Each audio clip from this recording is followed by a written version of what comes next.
This is the Mobile Tech Podcast, brought to you by worldpodcasts.com. Now here's your host, Tech Girl, Miriam Joie. Brought to you by MediaTek. Hi, and welcome to the Mobile Tech Podcast. I'm your host, Miriam Joie, and today is Thursday, July 31st, 2025, and my guest is the wonderful Rahul Sandil of MediaTek. Hi, Rahul, how are you? I'm doing great, Miriam. Thank you so much for inviting me to do this and giving me the opportunity to chat with you. Well, no, thank you for being my guest. I've been looking forward to having you on the show for quite a while now. You know, AI is obviously the big hot topic right now, and you guys are, obviously right in the center of it. And in fact, I recently got the Lenovo Chromebook Plus 14 with the companion chip in it. And, I've been a big fan of Chromebooks for a long time, but this thing is probably the best I've ever used. Look at that, showing it off. Yeah, mine is unfortunately already in my bag. Mm-hmm. But hey, look, AI and MediaTek. This is going to be an interesting conversation because I'd love to hear your take on MediaTek's AI strategy, especially how it fits in with the rest of the industry, since there's a lot of talk out there and, a lot of it is kind of pie in the sky, and you guys are always really down to earth. Mm-hmm. So where does AI's MediaTek strategy fit into the rest of the industry? It's a great question, Miriam. And I think to fully understand our AI strategy, you have to kind of go back to the DNA and to the ethos and the roots of MediaTek, right? We are very grounded in our vision, right? To leverage technology, drive innovation, create new technology, partnerships, but eventually the goal is simple: enhance and enrich everyone's life. And that kind of forms the cornerstone of our AI strategy as well, right?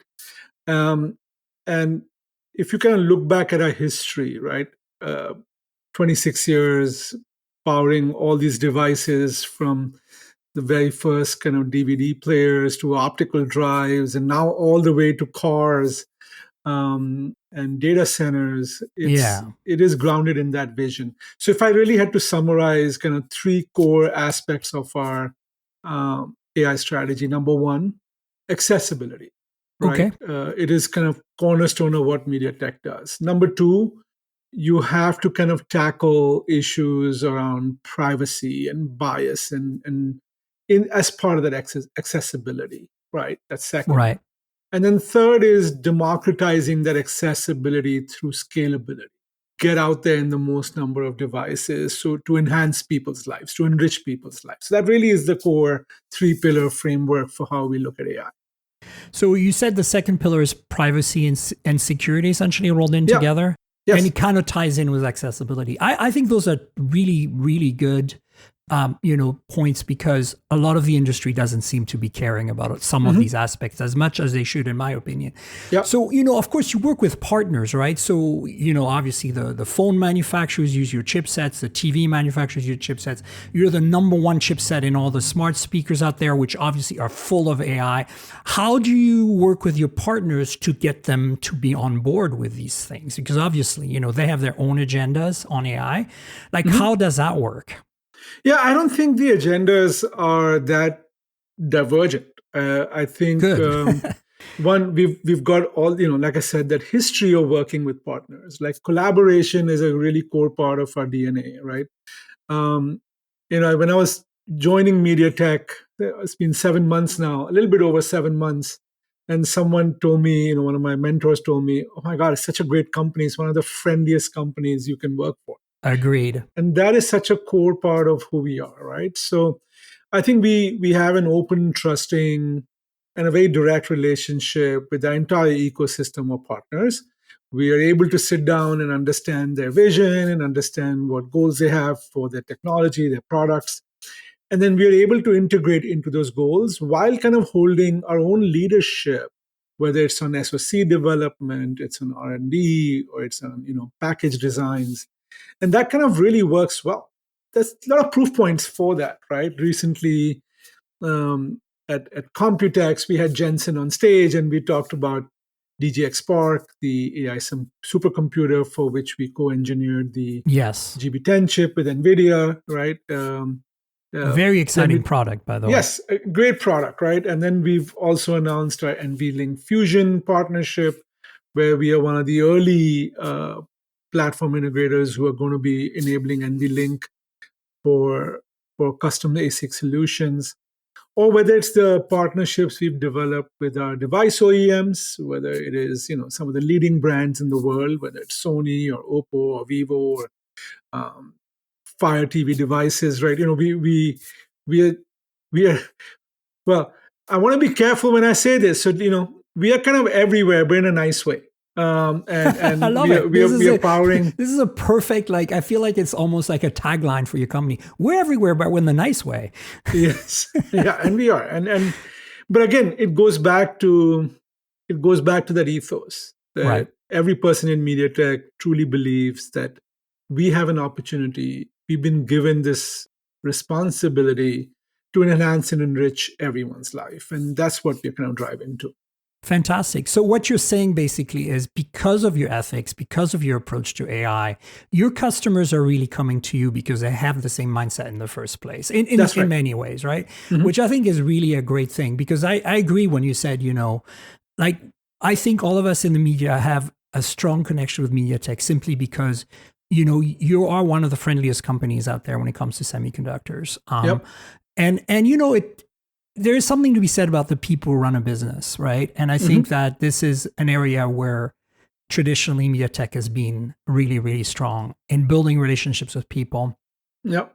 So how do you think AI is changing the way we interact with our devices? Like specifically, there's some obvious things out there, right? Like we've had, machine learning making our cameras and our photos better for quite a while now. And you guys are leaders at that with the ISPs in your SoCs on the phones, right?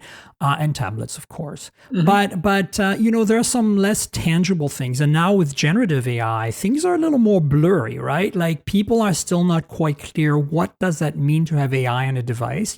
I think the layperson today thinks of AI as just generative AI. You and I, everybody else that's listening to this podcast is more technical. We all know AI has been used in the sense of machine learning. It's making the Waymo cars outside my windows drive around safely.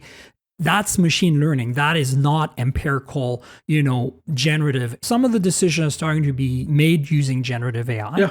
But I think overall, how would you explain to people, this how AI is changing our interactions with our products? It's a great question. I think it kind of goes back to the first pillar I talked about, right? The accessibility. And let's look at that accessibility through the concept of an interface, right? And now let's kind of look at computing paradigms, right? Pretty much anyone who uses a computer, for most part, uses an input devices, right? You've got a keyboard, you've got a mouse, and then with the advent of some amount of voice, we've been speaking and having Zoom conferences, so we're using a mic and maybe using a speaker. So now you've got your input-output devices and you've got your screen. And I think what AI is doing is it's kind of reimagining or helping us reimagine the interface in itself for more accessibility. Right. So one is, which I'm using a lot, natural language.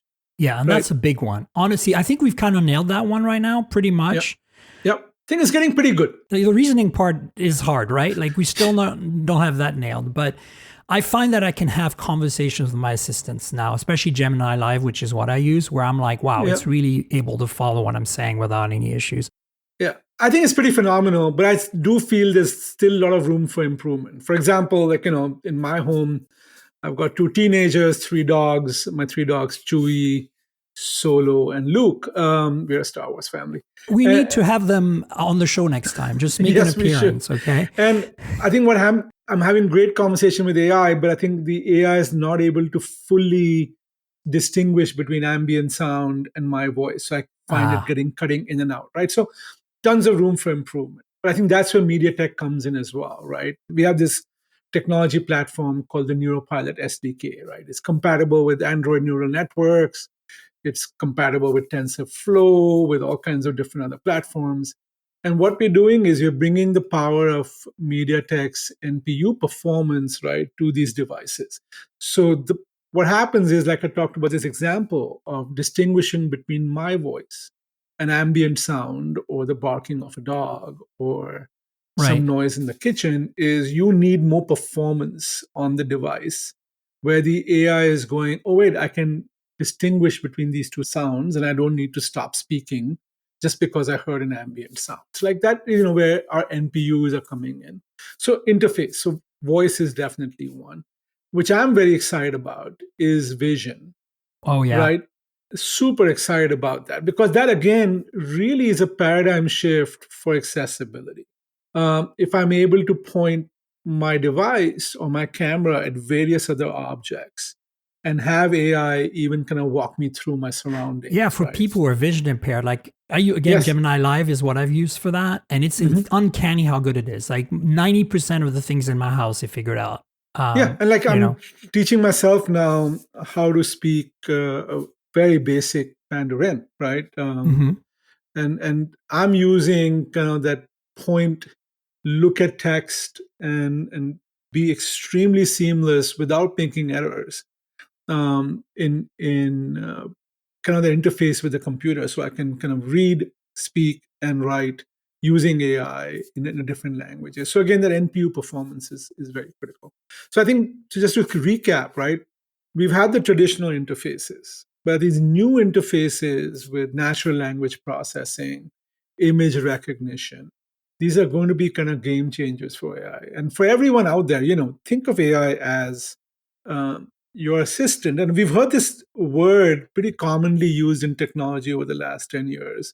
But this one is kind of actually really smart. It's starting to happen. Yeah. Yeah, it is actually really smart. Context is starting to be a thing. And yes, not just like broken context. Like it that still messes up, but I've noticed that it's starting to keep track and remember. And that's, a big key part of it for sure. That's right. So, obviously your systems on chips, your SoCs, your chipsets for mobile particularly, but also now, in TVs because people talk to their TVs, and in speakers because of course smart speakers are the kind of the one of the gateways here, are getting much more powerful all the time. And, obviously you're democratizing that by, bringing that technology down every year. When do you think we're going to get to a point where, like right now, I think smartphones are kind of a commodity, right? You can pick up any phone and it's going to be good. Even like the cheapest $150 Android phone is completely perfectly usable these days. When do you think we're going to get to a point where the average chipset out there on any device is going to be good enough to actually have that level of quality we're talking about? I think, look, it's already there, but you have to kind of differentiate use cases as well, right? There's going to be people using chipsets which are very powerful today, whether it's in phones or in TVs or smart devices in your house.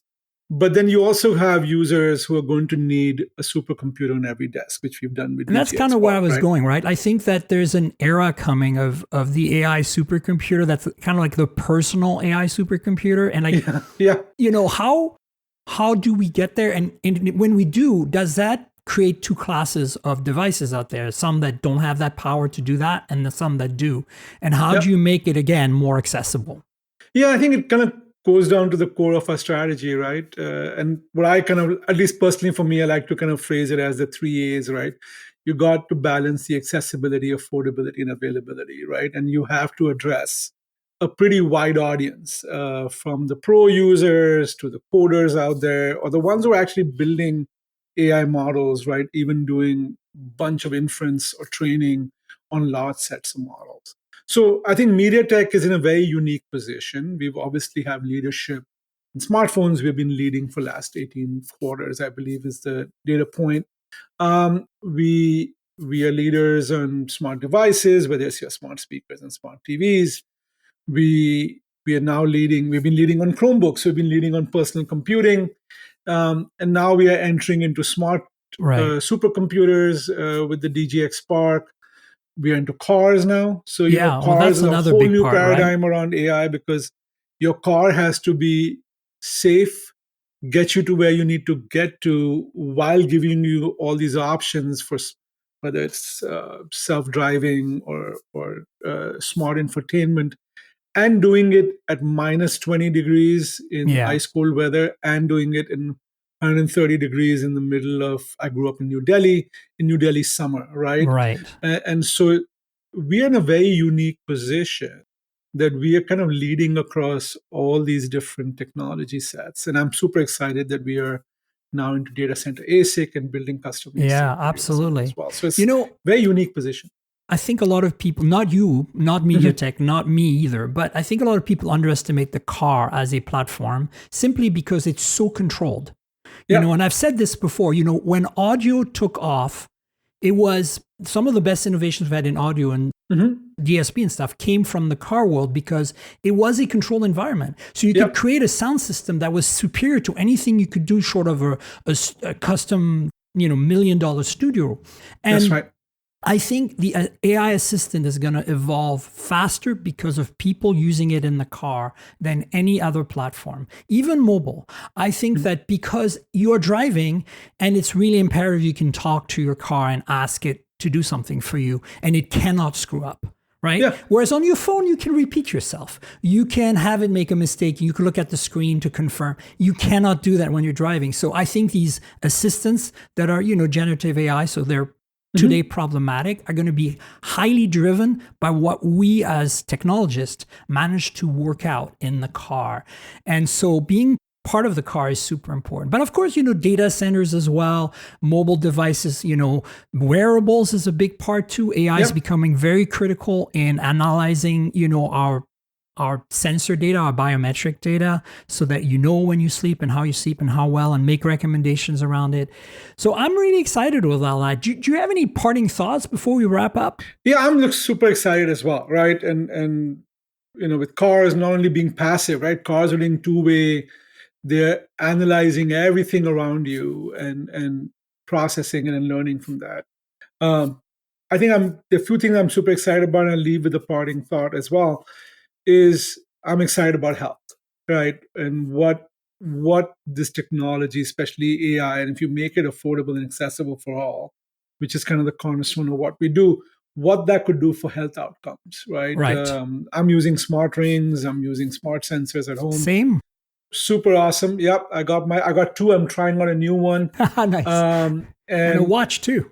Yeah, and so that is going to be. But I think at the end of the day, you know, we do need to remind ourselves as people in the technology arena. You know, I've been so blessed and fortunate to have been given this opportunity to have a career in technology, that too in marketing, is that there is a very significant responsibility which rests on our shoulders, and MediaTek takes that very seriously. 100%.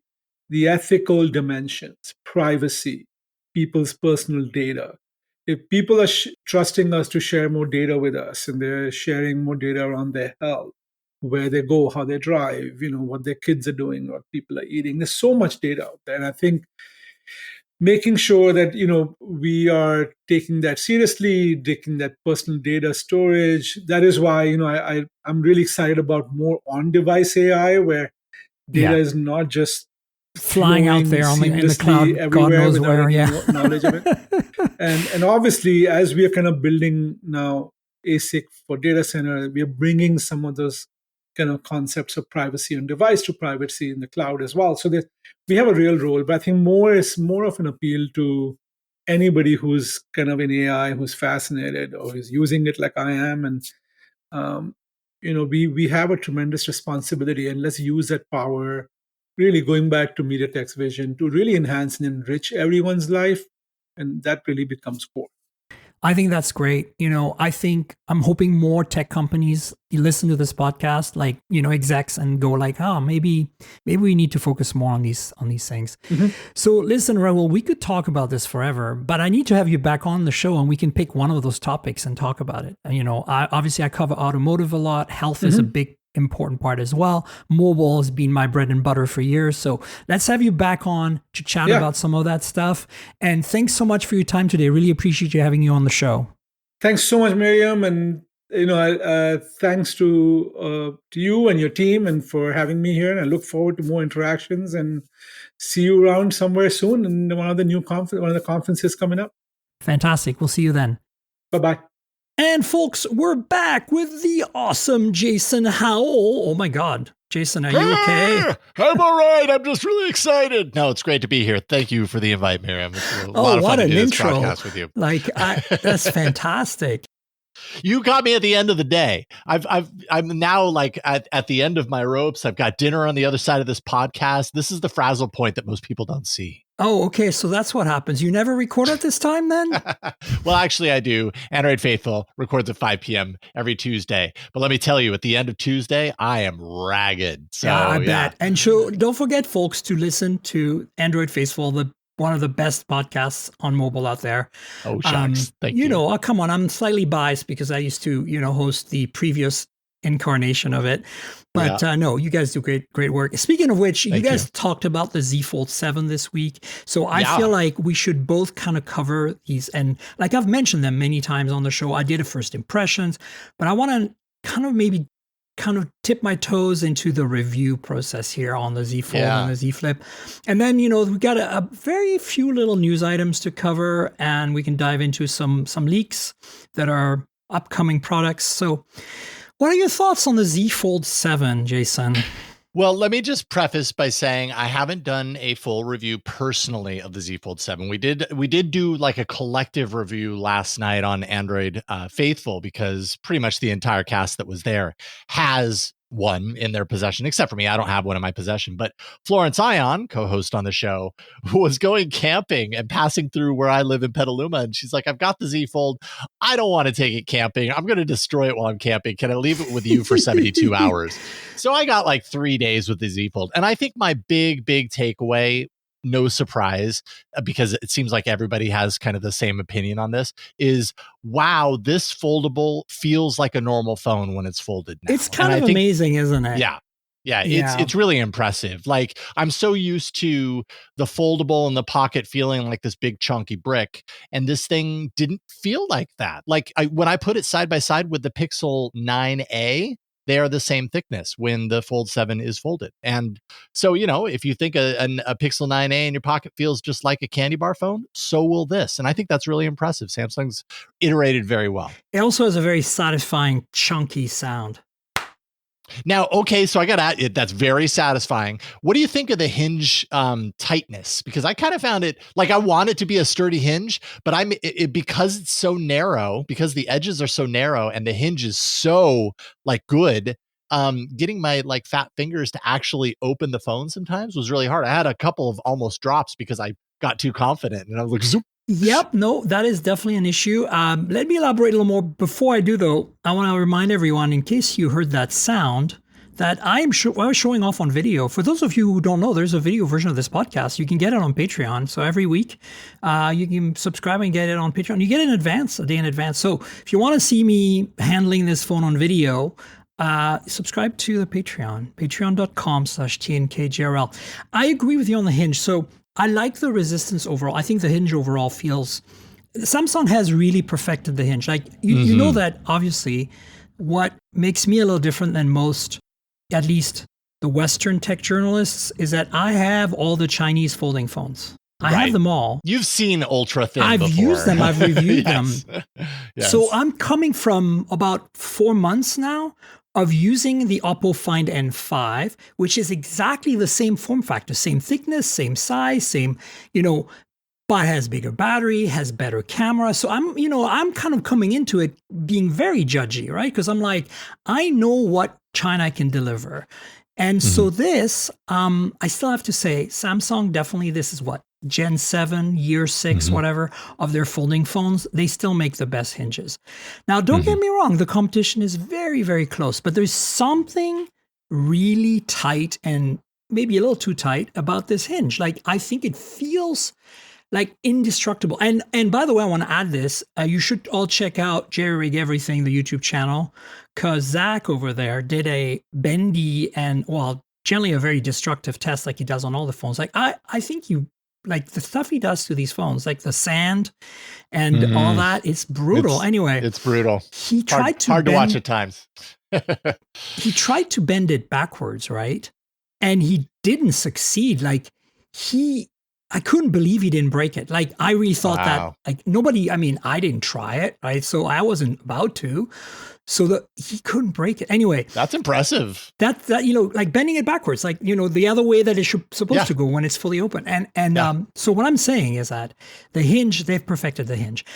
I have to admit that I think it's a combination of the hinge's sturdiness and the fact that it's, people think the hinge is has equal friction. It doesn't. Like it has spring-loaded close and spring-loaded open. Like it gets to a certain point where it wants to fully open and to a certain point where it wants to fully close. And I think the combination of the spring loading, the general tightness and solidity and strength of that hinge, combined with the very, very thin borders, like the thinness of the phone, makes it harder to open, I think, than average.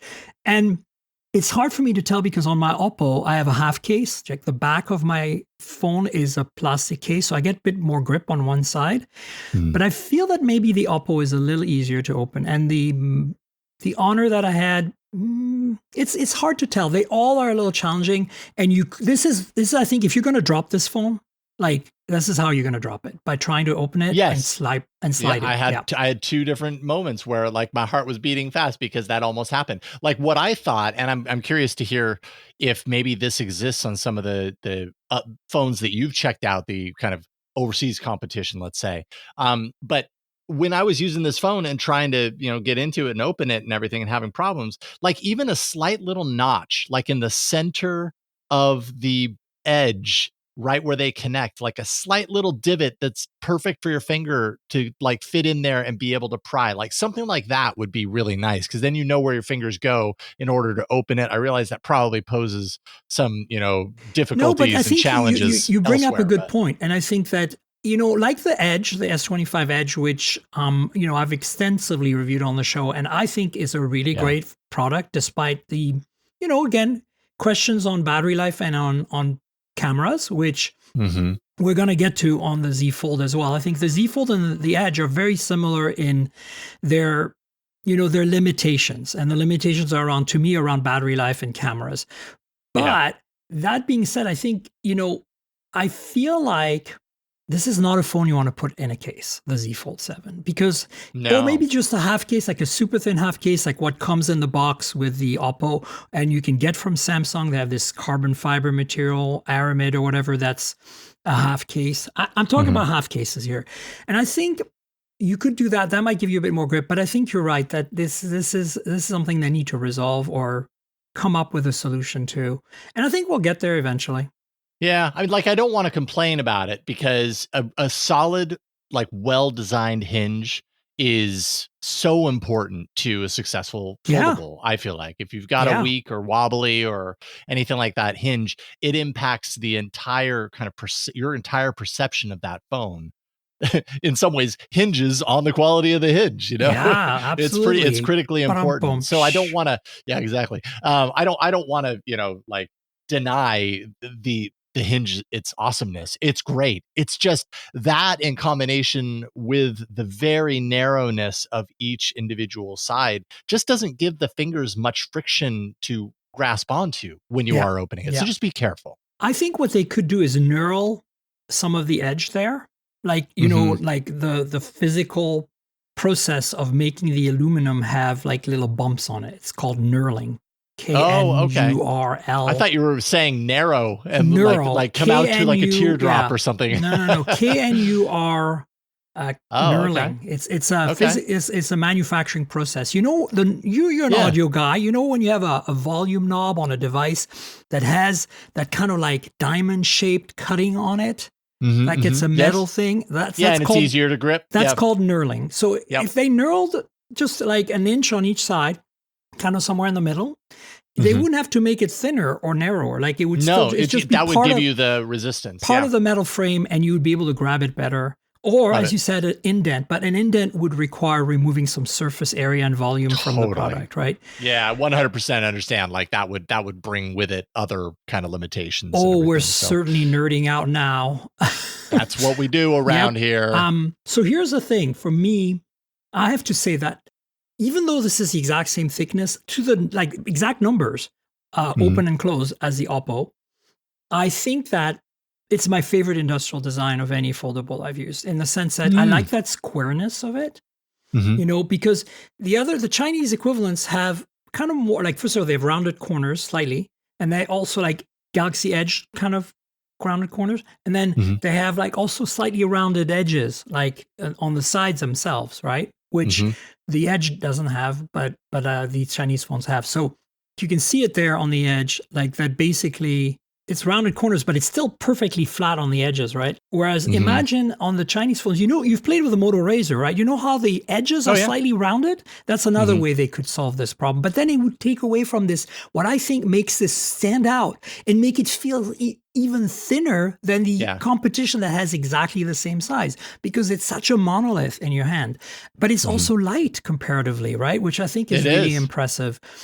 Between that design, that squareness, and the hinge, the solidity of the hinge, and the fact that you can really tell Samsung's experience, and the crease is very minimal, but that's also true of Oppo and Honor, so it's not that unusual yet. But all of that to me is what makes the Z Fold stand out. And of course, it's a phone sold in the US with support from Samsung for, screens and warranty, and with support from the carriers for all the networking bands, including millimeter wave, which is, by the way, something I haven't mentioned on the podcast yet. There's no visible millimeter wave antenna window on that phone. Look at your edge and you'll see that on one of the edges, there is like a little plastic window. Is that? Right. Oh, no way. Let's look for it. I can't really see it because your video is a little blocky for me right now. But yeah, it's basically like an oval, like a pill-shaped cutout somewhere on the end. Oh, I see. On the side. Oh, now thank you for finally. That's millimeter wave antenna. Every phone you look at, the Pixels have it, the iPhones have it, the Galaxies have it, but the Z Fold 7 does not have it yet. It does have millimeter wave support. That's so interesting. I don't know where they stuck the antenna. It's like a mystery. Anyway, does that impact the efficacy of? I don't know, because I didn't test it on Verizon, and Verizon is the only thing with millimeter wave, and so I don't know. I should probably test that, since I have millimeter wave near my place in SF. But here's the thing: I think that I'd also add the software, which for me is not my favorite software. I'm not a One UI person, but I appreciate that One UI delivers an experience that pleases a lot of people. Has possibly the best AI implementation, package, all the different AI bits in all the different apps and all the different OS corners is kind of very coherent and cohesive on Samsung.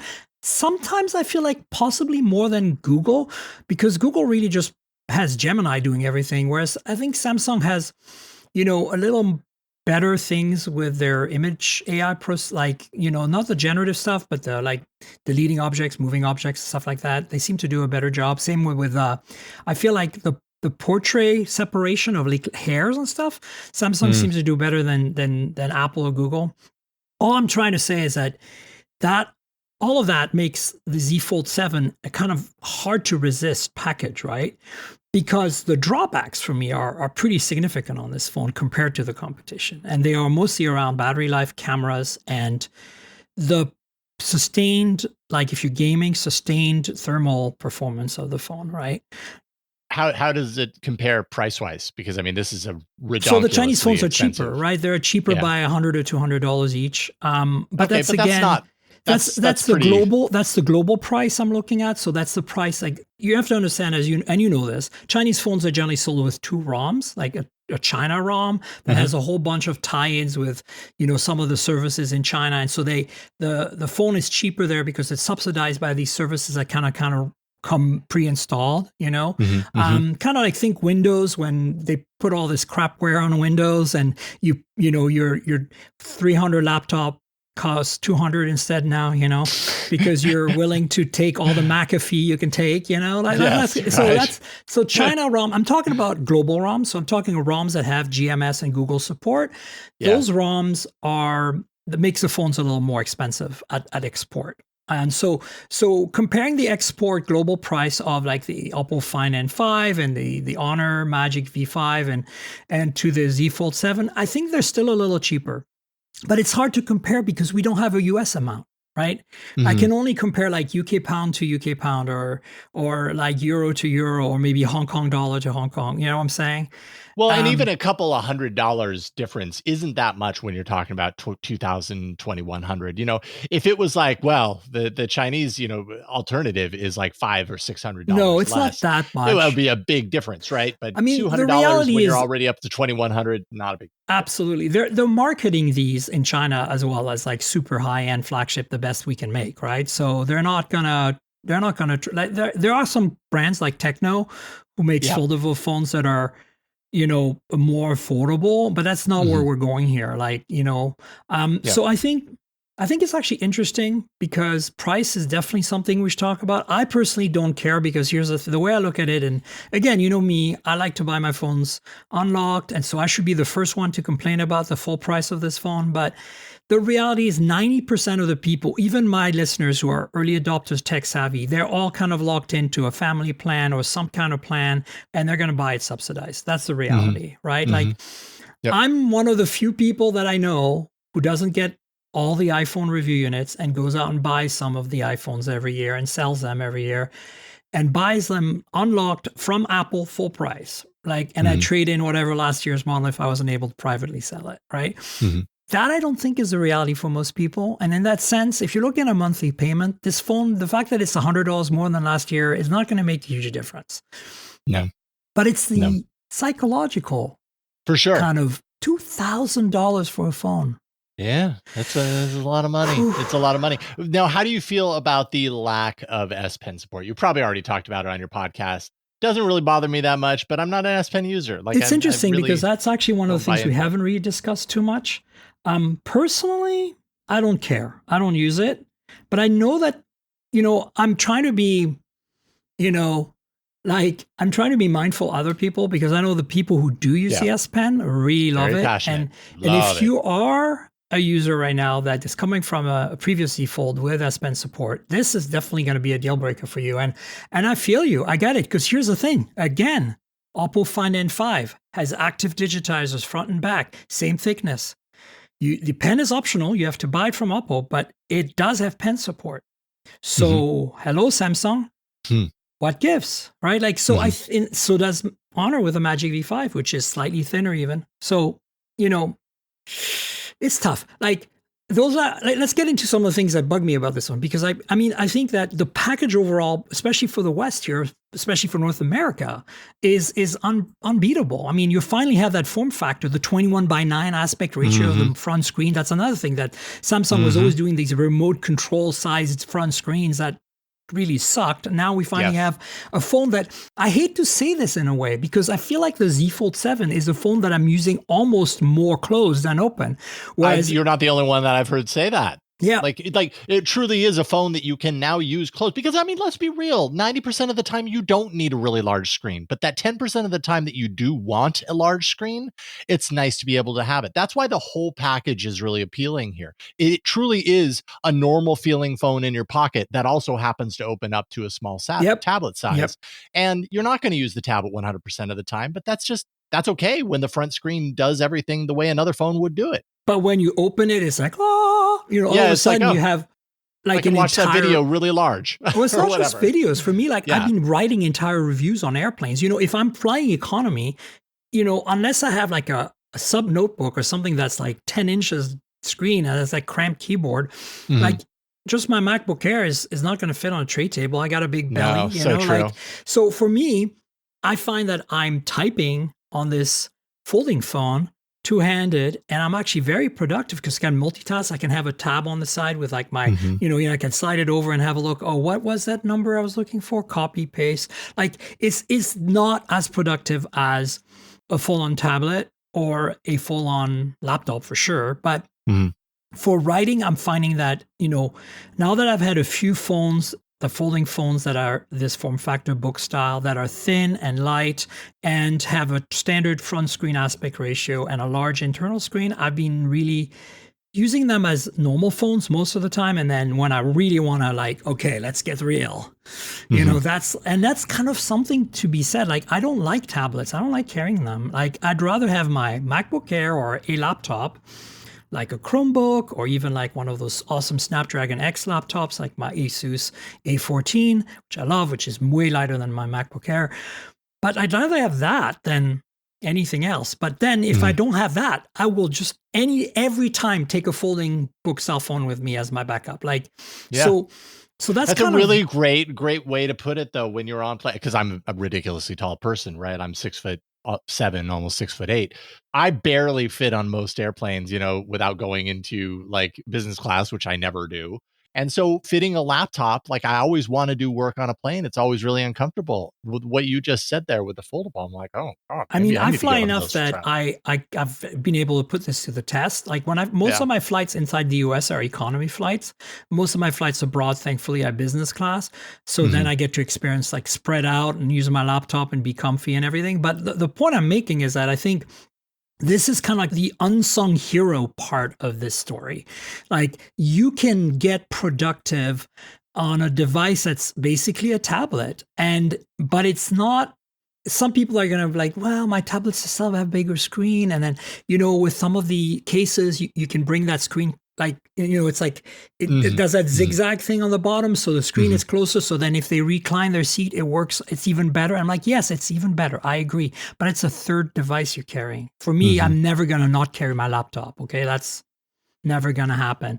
So at that point, do I carry like a OnePlus Pad 3 or iPad or like no. So that's kind of, like the things that I think are most people haven't experienced with the existing Z Folds that we're now able to experience with the Fold7.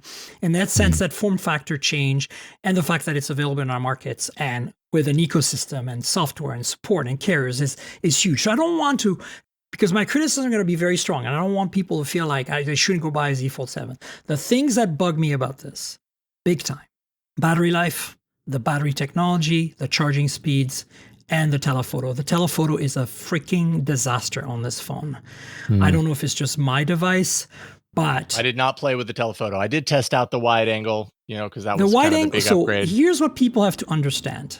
This is kind of a Dr. Jekyll and Mr. Hyde kind of situation here, because this phone is essentially a weird, Frankenstein combo of the Edge, the 25 Edge, the exact same ultra wide, the exact same 200 megapixel sensor, which is, by the way, slightly different, not the sensor, but the actual optical stack than the Ultra, because it's thinner. So they took everything they learned from the Edge and applied that to the Z Fold 7. All of that stuff is great. I have no issues with ultra wide, no issues with the main sensor. But then they made this kind of terrible mistake of taking the telephoto from the Z Fold 6, Z Fold 5, Z Fold 4, the same one, 10 megapixel, 3x. Now, per se, it's fine. It's just the way they're doing the software. So here's the thing. If the main sensor was 50 megapixel, that 3x telephoto would actually make a difference. It would give you better zoom at anywhere beyond 2x, But the problem is we have a 200 megapixel main sensor that can do 4x without any major degradation in quality. So when you have a sensor that can do 4x, why would you bother with a 3x telephoto? What they really needed is a 5x telephoto. But you're going to say the Oppo has a 3x telephoto. A lot of the folding phones from China have a 3x telephoto. Yes, but it's 50 megapixels. The sensor is literally 4 times bigger, okay? So you gather more light, you can do pixel binning. And of course, their main sensor is only 50 as well. It's also a large sensor, but so it's much more balanced, the camera system on the Oppo or the Honor. It's more like a regular flagship where it's 50-50-50 or 8-50-50 or 50-50-40, whatever. They're high quality cameras. And the only time they make a compromise is with the ultra wide, like Oppo has an 8 megapixel ultra wide. But honestly, it's just as good as the 12 megapixel ultra wide on the Edge or the Z Fold 7. So it's that telephoto because it adds nothing. In fact, it detracts because as soon as you get to 3x, it switches to that. And then you're losing all the benefits of that massive 200 megapixel sensor. And in the past, Samsung has done fusion in software of the two sensors, taking the best of both. But they're not even doing this year. It feels like they're just sitting back on their laurels going, yeah, whatever. We have it. It's basically like, you remember how I've mentioned this on your show many times before? Like the sticker cam problem. This is a sticker cam. They could not remove the telephoto because the optics of it, like the impressions they would give to people would be, oh, come on, because they did that on the Edge and a lot of people complained. But the reality is the Edge can do okay up to 4x, no problem, even 6x. And then it starts falling apart. Then it needs a telephoto. But that's the case with any flagship. The same with the difference between a Pixel 9 and a Pixel 9 Pro. As soon as you hit that 5-6x is where you really need that telephoto to kick in. And guess what? The Pixel has a 5x telephoto, right? Like the Pro. So Yeah. this is where they needed either a 5x telephoto or a 3x with a bigger sensor. And they didn't do that. And so the end result is that the results, like in terms of zooming, anything beyond 2x is no better than the Edge. Even though the Edge can only stop at 10x zoom, and on paper, the Z Fold 7 can give you 30x. Anything up to 10x is about the same quality as the Edge. And then beyond that, it degrades so fast that it's completely unusable. So why? And on top of that, I'm having focusing issues with mine. I don't know if it's just my unit, but in low light, it just hunts a lot. And you sometimes get a shot that's just out of focus. And you're like, you have to tap and force it to focus. And you know, on a $2,000 phone, it's not good.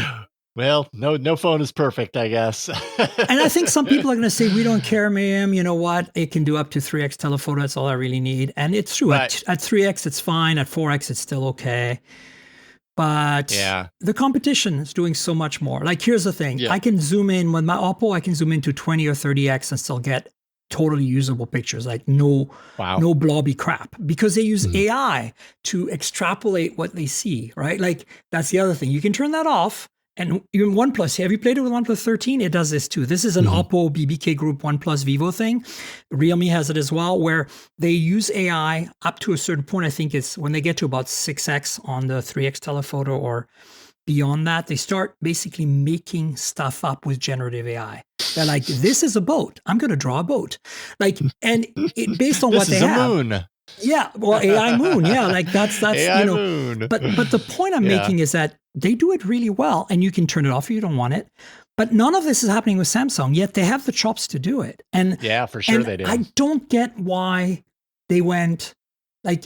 I feel like they got sloppy on this one. And I think that that's something they need to improve. And then, of course, battery life, I could go on, but it's not bad. It's fine. If you are used to like the North American, Western way of using a phone of every night you plug it in and charge, and you don't care how long it takes to charge, and you're going to, you know, we'll get you 1 day of battery life in most circumstances. And in some hard, heavy use days, you might need a battery pack.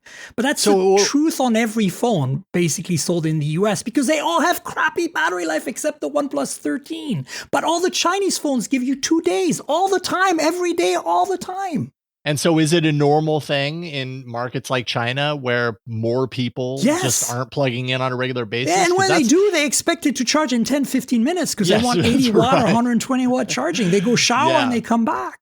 But could those phones last for 7 years with that kind of intensity? Yes, because here's what's happening. Most of these silicon carbon batteries, at least the ones on the BBK Group is coming out with and Xiaomi's coming out with, are guaranteed for 1,600 life cycles. Okay. That's way more than the 800 that we see on regular, normal batteries usually, right? So, here's what's happening. I'm getting phones from China right now, not from China, Chinese ROM, like global phones from China that's with, like, in the mid-range and the budget segment right now. They're at 7,000 milliamp hour battery with an 8 millimeter thickness. We're going to talk about that with the Realme later. That is this is my third phone now that I've received from a Chinese manufacturer. That's a less than $300 phone that has a 7,000 milliamp hour silicon carbon battery and charges at 80 watt. Charges at 80 watt. Like, I'm not asking Samsung to put 7,000 milliamp hour in their Fold, but Oppo has 5,600 milliamp hour. You know, Honor is 5,800 milliamp hours, and they charge at 66 watt for Honor and 80 watt for Oppo. So I'm expecting to have at least that level. And, you know, I think Samsung and Apple, and I've talked to the Pixel guys too at I/O, like the team that makes Pixel, and they're like, no, we're not doing silicon carbon. It's not a proven technology. It's not safe. It's not. I'm like, you're full of crap. Like, I've been using silicon carbon phones for 3 years. I've had zero issues with them. It's been a few years. Things are going okay. Like, and the fact that they're making these budget phones with guaranteed 1,600 life cycle with 7,000 milliamp hour that charge at 80 watt. I know we have legal restrictions on the size of batteries in the US. A single cell can only be up to 20 watt hour, right? But all these phones that have these large batteries are multi-cell, right? So like, because when you want to charge at 80 watt, you want to charge in parallel. You're charging 2 cells at the same time in parallel. That's how you get the speed. So OnePlus has a bigger than 6,000 milliamp hour battery, and there were OnePlus 13, and it's sold in North America, no problem, because it's dual cell. So I think these folding phones are inherently dual cell. There's one cell on each side, right? So why not? Give me my stuff. Now, give me my stuff if that increases the size at all. No, I mean, it doesn't because necessarily it won't. need That's the to point. because silicon carbon won't take up the space. You'll get a 15% improvement in battery life no matter what you do. All they have to do is put a silicon carbon battery in the exact same space, and we'll all win. I mean, I will say, my main comparison point for silicon carbon technology, for the most part, I mean, I guess the most recent OnePlus phones, yes, but the one that I really live with on a regular basis is my OnePlus Watch. The last 2 generations had silicon carbon, and prior to this watch, I was very used to plugging in every single night. When I got the first one with silicon carbon, it took me a long time to reprogram myself because I was like, well, no, why wouldn't I charge it every single night? It's the easiest thing. I just plunk it on. Now I am firmly in the camp of like, oh, I only charge it when I need to. And it goes 4 days before I need to do that. So, so I'm sure my habits would change if I had on the regular a phone that benefited from it. Yeah. And I think that's the thing, right? Like, I think that if you could do it, why wouldn't you do it? Even if people charge every night, even if they go to bed and their phone is at 45% and they go like, well, I've only used half my battery today. So what? Like, charge your phone, charge it to 80%. You can even make the battery last longer now because you have all this reserve extra juice. Like, it's just a win all across the board. The only thing I can see for Samsung is that they're still traumatized by the Note 7 debacle, right? So, they need to go to therapy and get that fixed somehow. Well, that's true. And God, I'm trying to find an article that I wrote for ZDNet. It was specific to the Z Flip, just kind of taking a look at some of the rumors around battery technology. Samsung, of course, has mentioned that it's dabbling it's interested in silicon carbon. That doesn't necessarily mean that it's coming to the next generation. But there's also another technology that they were talking about, the SUS still use stainless canister battery casing that also does this. Apparently, Apple's potentially working on this for the iPhone 16 Pro Max. And so Samsung's working towards this direction based on some of the rumors we've seen. So it's highly likely, it's at least likely that next year's foldables will have improved battery. Yeah. They have to. I think that's the thing. Like, China's not sitting still. Like, as I said, I am getting phones with 7,000 milliamp hours. I guarantee you, and I've been saying this, I think, for the 4th podcast in a row now, that I expect that by 2027, 28, we'll have 10,000 milliamp hour budget phones that are 8 millimeters thick, like there's normal thickness. It's going to happen. It's happening. And then what? Like, then we expect our flagships to be like, at least 7 or 1,000 or something. Like, I'm okay with the folding phones being slightly below the flagships, but even the flagships in North America right now, the Samsungs and the Googles and the Apples are not competitive. Like, when you see what China's coming out with, like, it's just not good, And so, and then the charging speeds, like Oppo is the Find N5, right? The folding phone, exactly the same form factor as the Z Fold 7, has that massive battery in it, but it also has 80 watt charging wired and 50 watt wireless. 50 wireless. 50 wow. wireless. They're mad. Right? And that's what I'm saying. It's mad, awesome. Can we please, that's pretty cool. Can we please, Samsung, can we please, Apple, can we please, Pixel, can we get on board here? Can we get with the program? It's time. It's time. Off a piece of that. So anyway, I think this is a phenomenal phone. If you can live with, just like the Edge, right? If you can live with battery life that's going to give you a day, yes, but not a day of intense heavy use, especially with the inner screen. If you use the outer screen a lot, you'll be fine. And if you can live with this, not zooming past 4x really to get reasonable quality photos, then fine. But if, like me, you've tasted, the forbidden fruit of the Orient, it's a little problematic because I spent 4 months with the Oppo and I got really comfortable with the charging speeds and the battery life. Go back.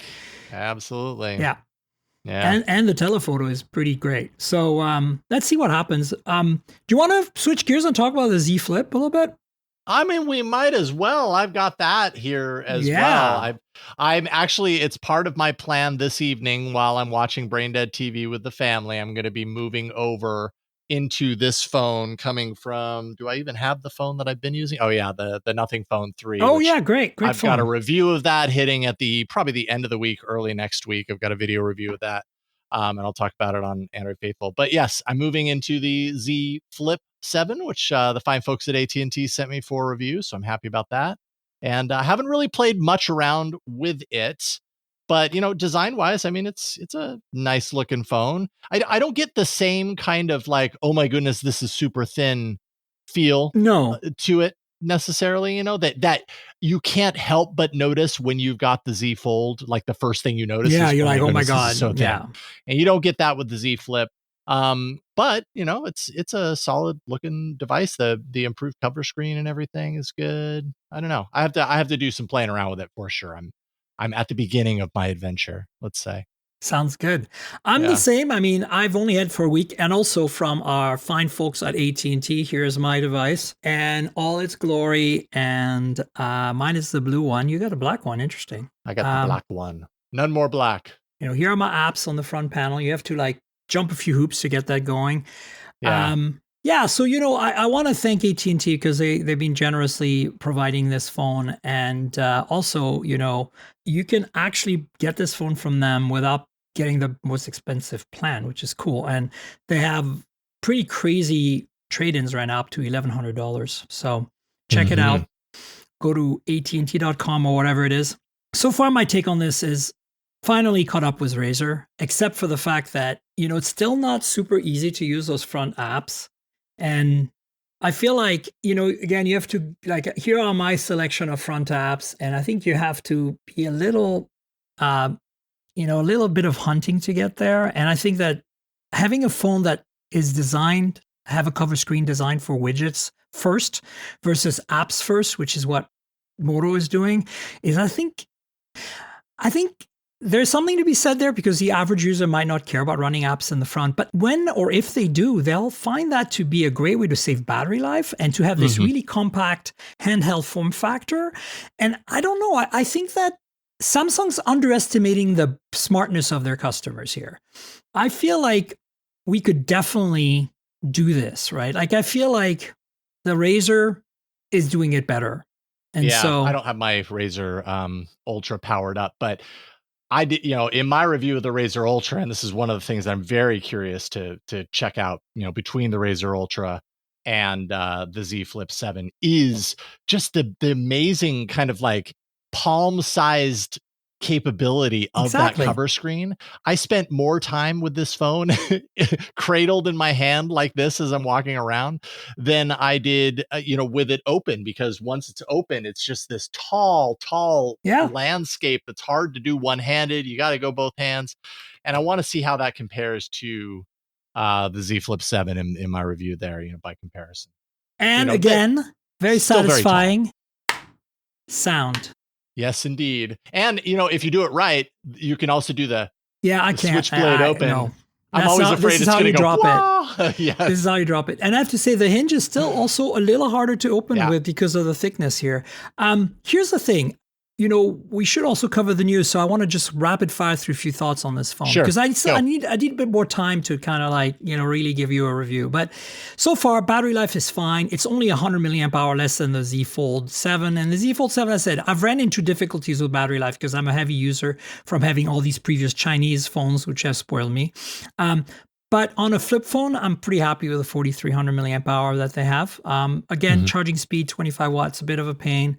I really I'm not asking for 80 even. Like Samsung, if you could just give us 45 like the Ultra, that'd be great. So I don't know, we'll see. But the cameras are surprising. Here's the thing. There's something to be said, like Google, about using the same sensors over and over again and iterating, because this camera system, here's the thing, okay? At 10x zoom, this Z Flip 7 takes better photos than the Z Fold 7 at 10x zoom. That's interesting. And it doesn't have a telephoto. And I tell you why that is, in my opinion. Because they've tuned the sensor. The 50 megapixel sensor is so well tuned And they're using probably a bit more compute to make a bit more out of that sensor to get that zoom performance too. And now it's still not as good as, again, a dedicated telephoto on like the Oppo Find N5 or a Galaxy S25 Ultra or a Pixel 9 Pro or something like that. But for a non-telephoto phone, it's about as good as it gets at 10x. It's like the Edge. It's about as good as it gets at 10x, and it's usable. But I feel like the Z Fold 7 at 10x, despite having extra hardware for a telephoto, is not even in the same league. And it's like, how is that possible? And it's so bizarre.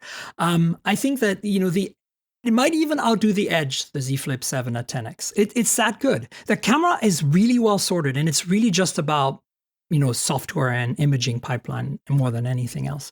And then there's, displays are great. It's nice to have that big front screen now. And overall, I think this is a solid phone. But in my opinion, if you're going to spend, what is it, $10.99 on this phone, right? Yep. I would spend, maybe I would look at, if you can live without an ultra wide, I'd look at the Razer Plus because it's cheaper and it's pretty damn great. But I would also spend the extra money and get a Razer Ultra because the Ultra, Snapdragon 8 Elite, not Exynos. And, Well, that was one of my questions that I had for you because, I feel like you're pretty, one of your strengths is kind of knowing the core differences between some of these SoCs. And I see this Z Flip 7 as having the Exynos, and it gives me a real kind of, I'm not concerned, but I just have a very big question mark about it because I feel like I'm more comfortable knowing kind of what to expect out of the Qualcomm, Snapdragon that's chip true. Look, the reality is like this. In everyday use, I haven't noticed any issues. I'm perfectly happy with it. It's smooth, it's fast, it's responsive, it runs all my apps, it, multitasks really well. And we'd expect that. I mean, even Tensor G4 does that pretty well, and so I think that's okay. It's just more like, I haven't run benchmarks yet. And again, benchmarks don't matter for the average person, but it's important if you're gaming because you can see, especially if you're gaming for like 20 minutes, half an hour at a time, whether you're going to lose performance because this chip overheats. Thermal inefficiency is a big deal and throttling happens. The Z Fold 7 is the worst Qualcomm phone I've ever tested for throttling. On the 3D Mark tests that I've done, it throttles down to 45% of its maximum performance after 20 minutes. 45%. That's like the worst I'd ever seen before was the previous generation Z Fold and the Edge, which were at about 55% of their efficiency. So they dropped down to half the speed, basically half the performance after 20 minutes or so of playing a game. This is 45. And it's like, it's almost like you put 8 Elite on the box just so you could have the 8 Elite, checkbox because it'll run at that speed for 5 minutes and that's it. After that, it's like, after that, you're down to basically having like a Snapdragon 6 Gen something, in terms of, and it's, you're going to say both these phones are not for gamers, and I agree. But honestly, on the big Z Fold internal screen, some games are really nice to play. You get so much more real estate. And so now they're not going to be the fastest games. You're probably going to play more like, casual games on these big screens.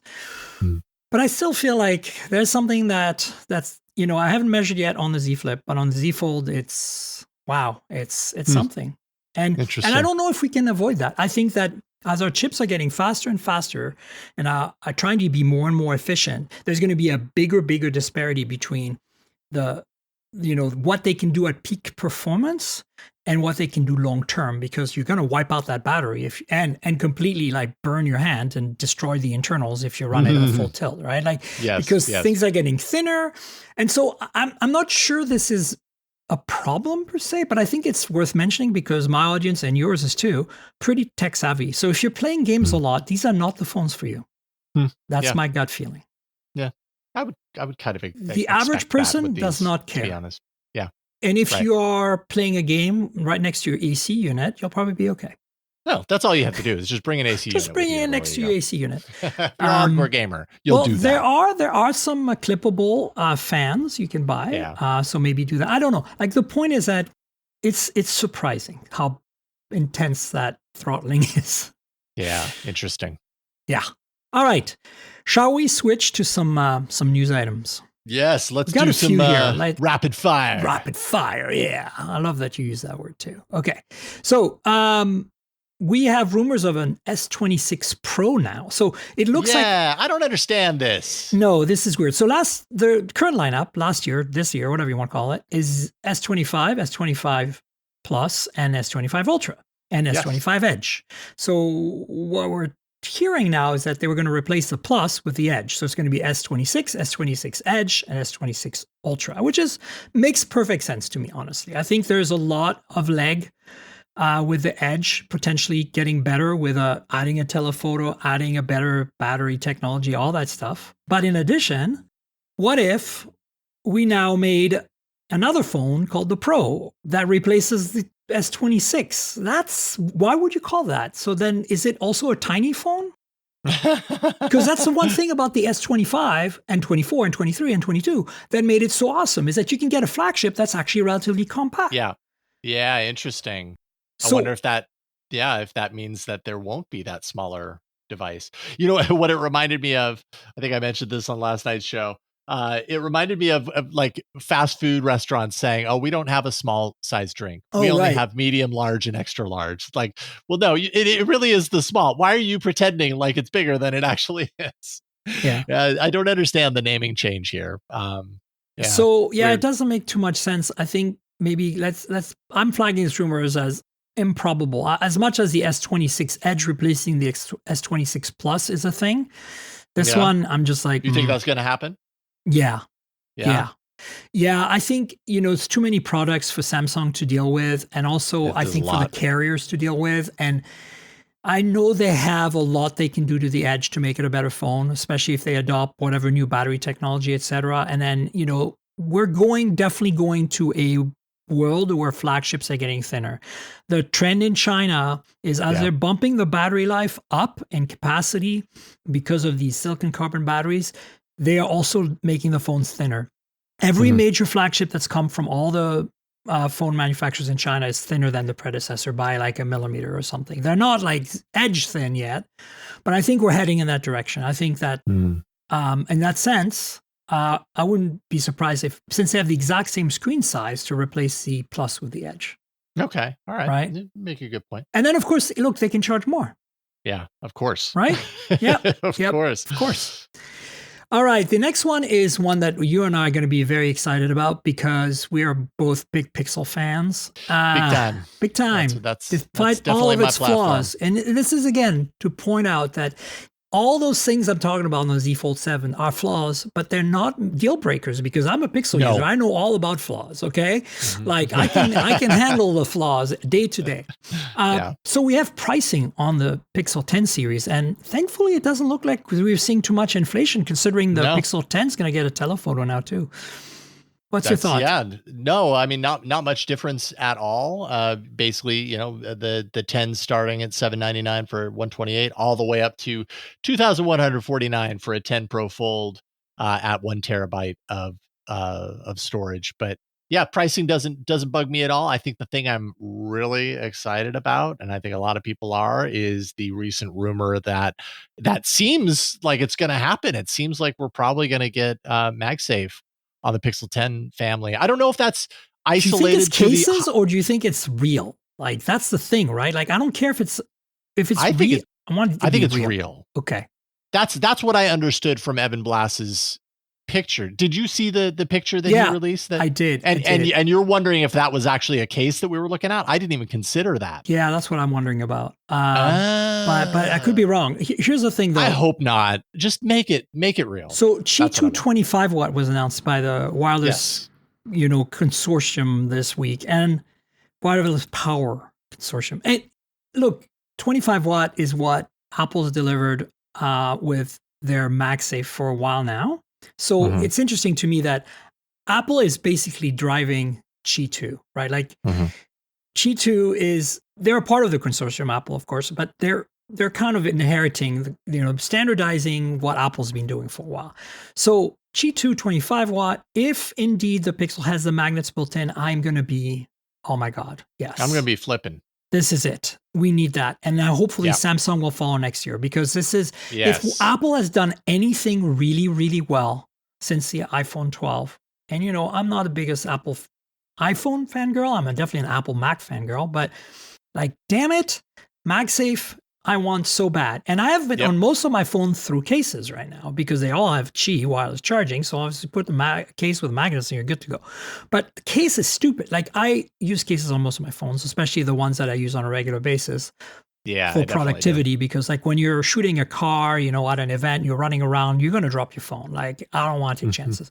Nope. But I like the idea that I could have a phone that was bare that had magnets. Mm-hmm. And I think it's adding a case with magnets is a half-assed thing. Okay. It's not the right way to do it. So I completely agree. I'm super excited if that comes to pass. Now I'm just preparing to be let down, but I think it'll actually happen. Let's see. I'm very, very. Let's see. I'm crossing my fingers hard. Speaking of phones, I'm actually excited about from Apple this year is the iPhone 17. Of course, the Air is going to be the one I'm going to be focusing on most, but the 17 series colors are out and. That copper color or whatever you want to call it. Yeah, orange. I was going to say the orange color. Ooh, I really like it. And that green for the regular iPhone. I mean, the purple has always been great, but that green, I'm really happy we're seeing colors. Yeah. Yeah, some of these colors are giving me the Pixel lineup vibes, right? Yeah, well, we saw the colors last week got leaked. Mm-hmm. Yeah. We talked about that on the show. It's like, I'm glad, like even this blue, right? This awesome blue from Samsung here. Like this, check out this blue. It's so blue. Beautiful. Yeah. It almost matches your glasses. Yeah. Your glasses are just a little bit more saturated. Correct. I feel like honestly, I'm glad that we're seeing in the West and North America in particular, where people are very conservative because they always put cases on their phones, so they don't really care. It's like cars, like you talk to the dealers and they're like, well, we don't carry the special colors because nobody buys them. So we carry the beige and the gray and the silver and the white and the black and boring, but it's kind of self-perpetuating. It's catch-22. And so having Samsung and having, Apple and Google now making these special colors is making me very, very happy. So can I ask you a question though about these iPhones? Because I am definitely not an Apple iPhone journalist in any way, shape, or form. So I have not seen any leaks other than what you have shown me in this article. This like plastic kind of or glass casing around the camera array on the Pro Max, and I think the other one is the 17 Air.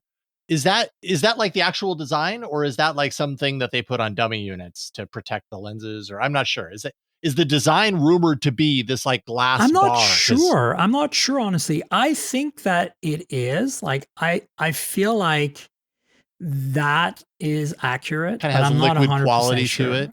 Actually, now that I think about it, it kind of fits the liquid aesthetic of the OS, but it also kind of reminds me of Pixel, like with the kind of bar approach. So it's interesting how they borrow from each other, especially the Air one. The Air one really looks kind of pixely. Yeah. So I don't know. We'll see how it goes. Yeah, and so the last topic we have is a Realme 15 that's finally out. So we knew that was coming. The Realme number version is generally a mid-range to like maybe 300 and 450, depending on the version. Right now, we only have 2 of the 3 or the 4 that come out. Usually we get a number and then a number Pro and then a number Pro Plus, which is the interesting one. And then there is sometimes a number Lite. So we got the 15 and the 15 Pro. The 15 Pro Plus isn't out yet. That's going to be a camera-centric phone when it comes out, and I'm really excited to see what they do with that.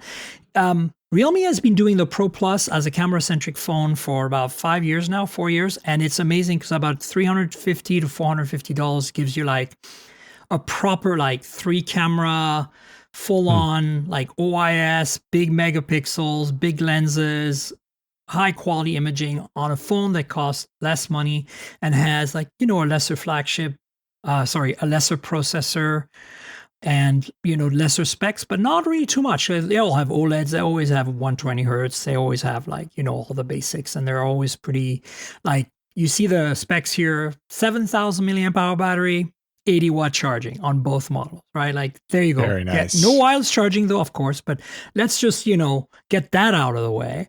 And then one of them has a Snapdragon 7 Gen something, and then the other one has a Dimensity 7300 of some kind from MediaTek. So, like, Camera is different as well. You get 50 megapixel dual cameras on the Pro, which is they have OIS on the main sensor, which is cool. But 50 megapixel ultra wide at this price point is kind of rare. Usually they skimp on that. And then of course the cheaper one has I think just an 8 megapixel ultra wide, so it's not as high end. But all this to say that the Realmes are out. If you're in a market like India right now or other parts of the world where you're looking for a really affordable, really nice, well-balanced phone that has a huge battery and fast charging, decent screen, decent cameras, decent processor, in a relatively thin form factor, less than 8 millimeters thick, that's your ticket right there. So check it out. Some what are your decent thoughts on looking these? colors. Yeah, I mean, some nice little colorways, whatever you want to call them. 144 hertz for the display. I mean, Realme is just one of those brands that I have very little direct experience with, but I continue to hear really great things. I hope one of these days I get to actually spend some quality time with a Realme phone and see, put some of this to the test. To be honest.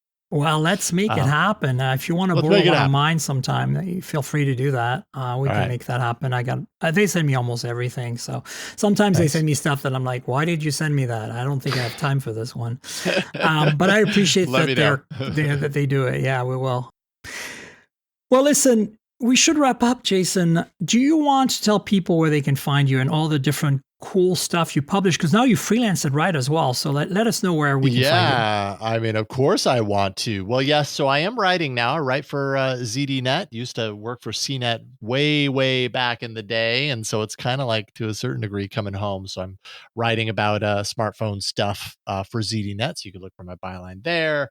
I've got a YouTube channel at Jason Howell. I've got podcasts like AI Inside, Android Faithful. I'm also doing the Daily Tech News Show with Tom Merritt 2 days a week. I'm just keeping very busy. So I'm amazed just search that for you all have those things. time for all of that. Like, that's impressive, Jason. Tell me about it, Miriam. I'm amazed that I do too. Sometimes I definitely do not, but I do it anyways. I hear you. I'm also pretty hectic. And so folks, please follow Jason everywhere. Subscribe to all the podcasts. Listen to him. It's great stuff. Read his stuff. Jason is one of the best out there. So you can't go wrong. Miriam. Absolutely. And you know where to find me, folks. I'm at Tankgirl, TNKGRL on all the socials. I'm mostly busy on Blue Sky, Threads, and Instagram, but I'm everywhere else. The only place I don't have a handle, I think, is TikTok. Well, I do have the handle, but I don't really do anything with it. Mastodon, not super active there either. But please follow us on social. Tell us on social what your thoughts, questions, comments are on the podcast. And of course, subscribe to the podcast, especially if it's your first time here. MobileTechPodcast.com is the URL. There's an RSS feed there. And of course, we're on all the platforms. So find us on Spotify, whatever, Google Podcasts. I mean, it's called YouTube Music now, but whatever. You know what I'm saying. Apple Podcasts, by the way, most of you are on Apple Podcasts. Interesting. There's a YouTube channel, youtube.com/MobileTechPodcast, with some random videos occasionally. Like I just did a hands-on with Samsung phones a couple of weeks back. And so youtube.com/MobileTechPodcast. You know how YouTube works. Like, subscribe, tell your friends, click the bell, comment, all that good stuff. And finally, the Patreon. I mentioned it earlier in the show, patreon.com/Tankgirl. That's patreon.com/TNKGRL, like the comic book character, drop all the vowels. And you get a video version of this show a day in advance every week for $5 a month. Again, a day in advance every week for $5 a month. So that's the perk. Check it out. Help me out if you can. Support me. That would really appreciate it. And finally, I want to thank our sponsor, MediaTek. MediaTek, the world's 5th largest global fabless semiconductor company, powers more than 2 billion connected devices each year and is a market leader in developing innovative systems on chips, SoCs, for mobile device, home entertainment, connectivity, automotive, and IoT products. And Jason, thanks so much for joining me yet again on another mad show. I appreciate it. Thank you, Miriam. It's always a pleasure. Appreciate it. We'll definitely have you on the show again in the future. And folks, we will have another show next week, so stay tuned for that. Until then, cheers, everybody. This has been the Mobile Tech Podcast with Tank Girl, proudly presented by worldpodcasts.com. You can visit us online at mobiletechpodcast.com.